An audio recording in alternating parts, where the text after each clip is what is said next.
C'est ma région sur Sensation.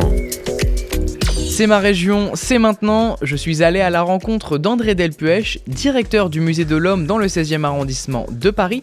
Je lui ai demandé le rôle qu'a joué ce lieu lors de la Résistance. En fait, la naissance du réseau de la Résistance au Musée de l'Homme, qui est vraiment un réseau parmi les plus pionniers, les premiers qui se constituent ici en France, puisqu'on considère qu'à partir de l'été 1940, c'est-à-dire quelques semaines après l'invasion allemande et l'occupation allemande de Paris, le 14 juin 1940, ici au Musée de l'Homme se constitue ce réseau.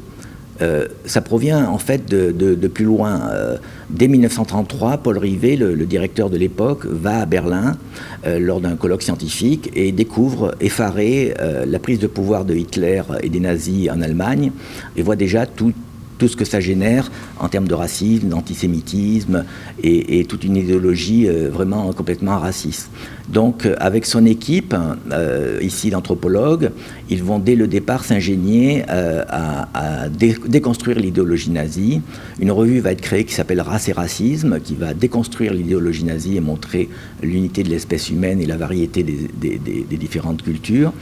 De la même façon, Paul Rivet, qui est engagé politiquement, va créer avec plusieurs intellectuels ce qui va s'appeler le comité de vigilance des intellectuels antifascistes en 1934, avec en particulier le philosophe Alain et Paul Langevin. Et donc ils vont avoir une action vraiment prépondérante de lutte contre l'idéologie nazie et contre tous les fascismes.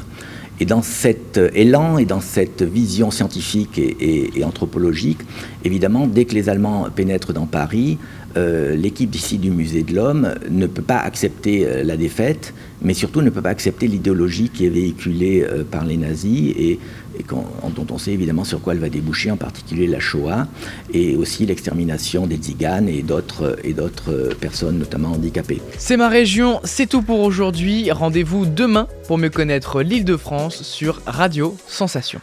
C'est ma région, le magazine de découverte sur Sensation.